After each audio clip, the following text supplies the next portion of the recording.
I had a great couple of partners. They were really fantastic guys. Here was our motto: I'm ready to die for you. He's ready to die for me. And when you got that in your brain, you can't really be afraid anymore. You just do what you have to do. Hi, I'm Fred. I'm 78 years old and half of the oldest duo brother podcasting today. I've owned amusement businesses in Coney Island. I spent 25 years on Wall Street. I've written a few books, and I've built a few manufacturing businesses along the way. I've seen a lot, I've learned a lot, and I've got plenty of Brooklyn stories to tell. And I'm Phil. I'm 86 years old. I'm the other half of the duo. I was in the amusement business. I ran some of it. I drove trucks. I served as an NYPD officer. I own a restoration company and a construction company for over 40 years. I lived a full life. And trust me, we have a lot of stories and lessons worth listening to. Hey, brother. How you doing, Fred? What's up? Happy to be up here with you and your wife and the house. Came up yesterday, of course, you know that. You picked me up at the airport. And it was a great day, and today's another great day. We're together. Yeah, that's about the size of it today. We've had a couple of glitches today in the podcast, but Yeah, we're learning. We're getting yep. better at it for sure. Well, you know what? The more we practice, the better you get. Yeah, I hope Just so. like work and everything else we do. Yeah, I guess so. It makes sense. Well, Anyway, I wanted to open up with one of my pet peeves, and that's the self checkout at the supermarkets. It seems like a lot of supermarkets decided to do self checkout, and I think there's some issues that they need to resolve before they do this. One, I people our absolutely age, agree. people our age shouldn't be subjected to that kind of abuse. I mean, it starts off as soon as you walk up to the machine, it says unexpected item in the bagging area. Well, I haven't put anything in there yet, and it's telling me that it's a problem. The problem is I'm standing there. So what do they want me to do? Sit on the scale? I mean, it's crazy. Possibility. Yeah, you were telling me about the barcodes the other day. Yes, and I also gonna let you know that there's Aldi's down where I live. They did away with this self checkout. Two reasons. One is a lot of people couldn't handle it, and the second reason is people were not paying for some of the products they were taking. No way people would do that. Well, I did away with it. Now you go check out, and you go to the counter, and they check you out. And I'll be honest with you, as long as the line could be, you're out in no time because they got good people behind the counter. Yeah, well, that's the other problem. When you get in there and somebody's looking to find a price on something, it's always crazy. And like I said, the barcode that they use, you got to spin that box around 3 times before you find it. It's like a Rubik's cube, and it's always hidden someplace. Well, And to me, just uh, the big one was what happened to you yesterday with the apples. So you bought some apples, right. buy the piece, so brought them up there, and then naturally there's nothing to scan on the apple. So you have to look it up. And when you look it up, you put in apples, and somehow you end up at bananas. But you finally get to the apples area, and there's 32 kinds of apples. And I don't know which apples they are. And what do you have to do if you don't know? We go back and look. Oh, maybe I should have looked before I took them, but I wouldn't know that. Yeah, exactly. So you have to roll back. It could have been a Fuji, a Granny, a Crisp, whatever the heck they got there. And I don't know. It just doesn't seem right. And the machine has an attitude. It yells at you. You're moving too slow. It starts to beep. Put another item in, and then you got to pack your own stuff. The part I don't get is I'm not getting paid for that. They have a guy standing there. Let him just do it. There's no reason we should be doing that. They have one or two cash registers now that can't handle enough of the people, and the employees sit there and watch it. So to me, it's crazy. And then the receipt is 50 feet long. You can wrap a Christmas tree. The receipt is so long when you get out of the store. They want to sell you something else, a coupon for this, coupon for that. Come back Tuesday, Wednesday, Friday. Ay, ay, ay. I don't want to make this, yeah, I don't want to make this longer, but they can't get help. I think that's part of the problem because even people standing there, you ask them to help you, and some of them, they know less than the people that are Yeah. asking for the help. So I think that's a major problem too. Yeah, absolutely. And then the other problem that I see is you put your credit card in and it says insert the credit card, remove the credit card, insert it again. It's like Simon Says. Remember that game? You used to put the two beeps and then it said make three. You go back and forth arguing with the machine. I don't want to keep beating this to death because No, no. it's a And I crazy think thing, but most people go through the same thing we just talked about. oh yeah, absolutely. Well, I'm going to play a little video, The Calm in the Chaos. And what that's about is the person who takes charge when no one else will step up. So we'll play a little video here and then we'll be back. When the world starts to unravel, eyes turn to the leader.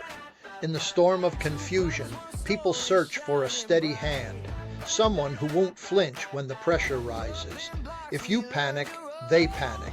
Fear spreads faster than fire, and chaos feeds on uncertainty. But if you stay calm, they steady themselves. Your composure becomes their anchor, your silence their signal that everything will be okay. Leadership isn't about having all the answers. It's about emotional control under pressure. It's the ability to breathe when the air feels thin, to think clearly when the noise is deafening. You don't have to know every solution. You just have to stand firm in the storm. Be the calm in the chaos. Because when everything's falling apart, the most powerful thing you can offer isn't certainty, it's composure. That's what turns panic into purpose and confusion into courage. Well, here we go. So my initial question is, I know for a fact that you've gone through a lot of this in business and as a police officer. Being we talked about business the other day, why don't we give a little bit of a police story and maybe you could tell me something that was where you arrived on the scene and how to really take control of the situation. Yeah, I could do one that this is how I got my partnership with the officer that I responded to. We get a call that there's a man with a gun on a certain street. This was I worked in Coney Island, the 60 precinct, and we respond there, and there's a uniform officer in between a window and a door, and his gun is out, and he's in between, and we pull the car up so we can actually face the door, and we open our car doors, and we get behind him, we take our guns out, and I yell over to the officer, what do we got in here? And he goes, there's a man inside with a gun. We heard a couple of shots. I don't know if anybody has been shot or not, but he's still in there. So I said to him, can you go under the window, get under there so that we know that we can get to that door? And do you think you could break the door in without causing injury to yourself or whatever? So he took a look at it and says, I'll take that door down. Now, he was a pretty big officer. And when he said he could take the door down, I never met this guy before, by the way. He was the first time I seen him on a job. I didn't know that he was just transferred to the precinct. I found out over later. And he said, I'll do it. So on three, 1, 2, 3, he hits the door. I run in right behind him. And there's a guy with a gun. I guess the guy was shocked that somebody took the door in like that. And we jumped him, took his gun, arrested him. And my partner that was in the car with me, he was checking to make sure there was nobody else involved. He was covering us. And we arrested him, took him out, and my partner took him to court that I was riding with. He was going to make the arrest on him and take him to court for having a gun. And we didn't find anybody inside that was shot. Apparently, he just took a couple of shots at nothing. Or we don't, at that we could assume that, and we didn't find anything. So there was no dead bodies in there. Nobody was injured. So that's what he was arrested for. And to make a long story short, I became partners with the guy that I didn't know that was in between the window and the door and broke the door in so we can both get in there and arrest him. And we were partners for a very, very long time. Not only in the 6-0, but we went to another unit, plainclothes unit, and we both were there for a number of years. Wow, that's And that, great. So you took well, charge of the situation. You made people do kind of what you thought might be the right thing to do. That's pretty cool. well, Now, I assume there were no bosses at the time at the scene, no, it was just the three of us. so you had to make decisions. Well, that's what you do when you get on the job and you're the first one there. You're going to make your decision. Now, the other, my partner after, who became my partner, he was, and he didn't want to break in the door by himself and, breaking the door in and then trying to Sure. get in there to grab somebody. Guy could have shot him.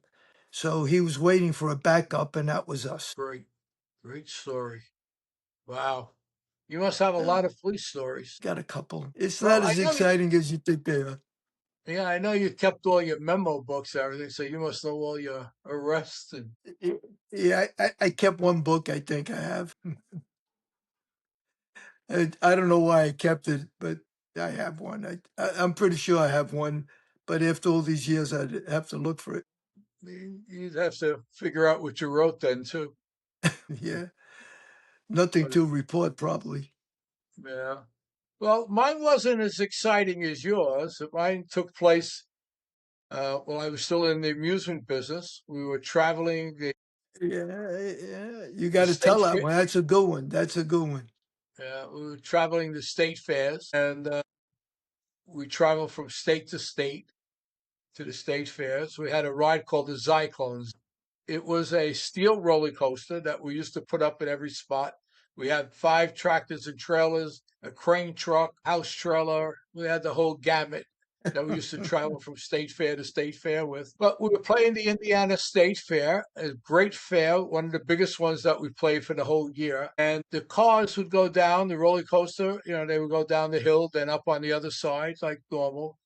Well, all of a sudden, one of them broke the back axle of the ride. You have 2 axles, a front one and a back one, that helped it steer through all the turn. Well, the back one broke, so the car started to spin on the front axle, and it started to go up the other hill and really couldn't make it. And it got caught on what they call a dog. And there's a little piece underneath the roller coaster car that has a little like finger that drops into these dogs, and it stopped it from rolling back, which was good. At that moment, I saw what was going on. I hit the main braking system, which turned on all the brakes for all of the drops because you have cars, one going out, one behind the other. You can't wait until the ride finishes. Right. So I stopped all the cars where they were, which was a good thing. But now we had stranded people because the car with the broken axle, we couldn't move. And so you had people stranded at the top of the roller coaster. So I deployed several of our men to go up there and calm the people down. And these guys, did that. That's how they built up the ride every week. They climbed the sides and cables and everything. While they were doing that, I went and get the crane truck that we had, which was a skyhook crane, kind of the ones they used to put up the signs with at the time. So it fitted on it. It was a 50, 60 footer. It wasn't that big, but it was a crane. And I put the boatswain chair on there, which is they used to use on boats. It has a rope with a board that you could sit Right. on. I got one of the guys to actually sit on it, and I brought him up to where the people were to assure them that we're going to get them out. He stood up there while they got onto the boatswain chair, and we gently let them down. Some were very excited about it. Some couldn't care less. It was like it was part of the ride. But there were a few frightened people, and we safely evacuated everybody. Then we had to have the ride inspectors came in and found us. They closed the ride until we had the axles heat treated. Being that we're in Indianapolis, that was available. They used to do the Indianapolis cars. They used to Right. heat treat them to temper the steel. So we found one of those places. They did them overnight for us. It was really great. Put the ride back together, had the inspectors come back, and they approved the ride, and we were back open really in one day. So where we could have lost the whole fair, which would have been a big part of the season, we were able to save it. And I think part of it was knowing what to do. It's easy to say, well, I hired this guy, he should know that. Yes. But you have to know overall what everybody has to do. Doesn't mean you have to be capable of doing it. Like I wasn't crazy about climbing up the ride. I did it when I had to, but it wasn't my thing. But I knew somebody had to go up there, so it made a difference. But we solved the problem, and we solved the problem because we had some knowledge of it. We were able to act. Everybody knew their role. Everybody went into action, and it's like that's why there's sergeants and lieutenants and captains in the army and all the services is because there's an order that you need to go in. And the person who's able to weather the storm, stand there and give direction, you don't have to know everything, but you got to know a lot. And start giving the direction saves the day. But I think the key is that you didn't wait for somebody to say, what should we do at this? You did it. Oh, And yeah. I mean, I think that's the key, Fred, when we work, whether you're working, whether you're in the military, police, I don't care where you are. Somebody's exactly. got to go forward and do what they Yeah. have to do. And, their first instinct was, let's call the fire department. And I'm Yeah. like, Yeah. Leave them up there. they're in the middle of a fair, maybe 200,000 people there.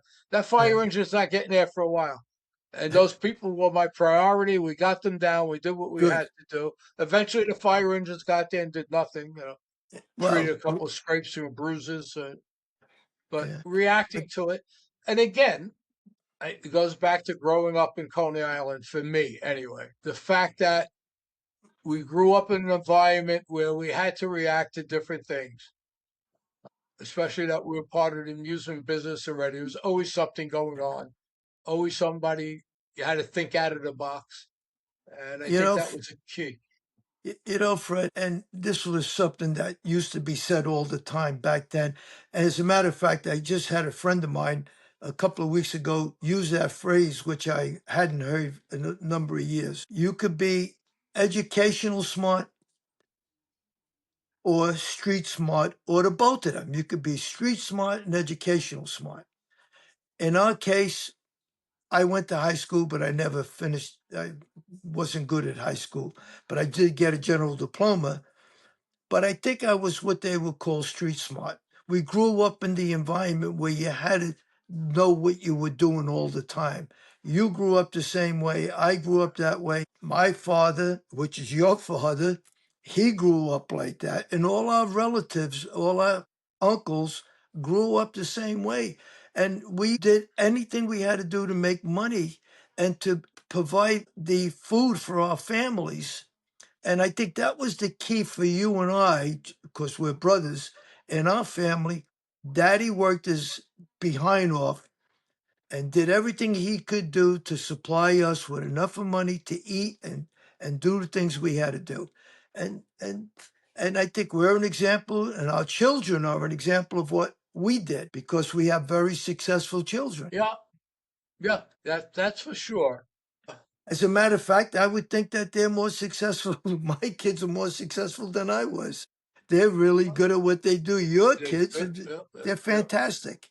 yep. And they're great. They do what they had to do. But again, I think it goes back, like you said, to our upbringing. I know my father, our father, never backed down, was right in there, took the risk. So I just think it was a culture we were brought up in. Freddie, Emotional, let me tell this quick story. I was probably 5, 6, 7 years old. I don't remember. And I remember our mother asking our father to ask his brother if he can get a $5 raise. He was making $35 a week. Now remember, everything is relative. This was back in 55, 56, or 57. And here's what I remember our father telling our mother. There's no way my brother's giving me a $5 raise. That's too much. So, and I could so, just see him saying that. yeah, yeah. But you know what? He went out and did something else. At that time, he went out and did something else to make the extra money. Worked for another company for a couple of hours a day, made extra money to bring it home so mommy could shop and do what she had to do. But those are the things that I can't forget. You weren't even born then, but then when you were born, daddy was in business and doing certain things all the time, and that's how we grew up. That's the thing. I remember we bought the flyoplane, and it didn't fit in the space we had because it would have hit the go-karts or the hot Yeah, rods at the time. So Daddy decided we're going to build it up 6 foot off the ground. yep, I was young. I was probably 11 or 12. So I said, well, he must have did this before. yeah, sure, So we had to build a 6 by 6 platform to sit on. So 6 by 6, 6 foot high. So the volume of concrete, square yardage, had to go down in the ground. It was tremendous. And then they had to build floor for the supporting legs. yep. And all that had to be figured. So we missed the building on one side and the go-karts on the other.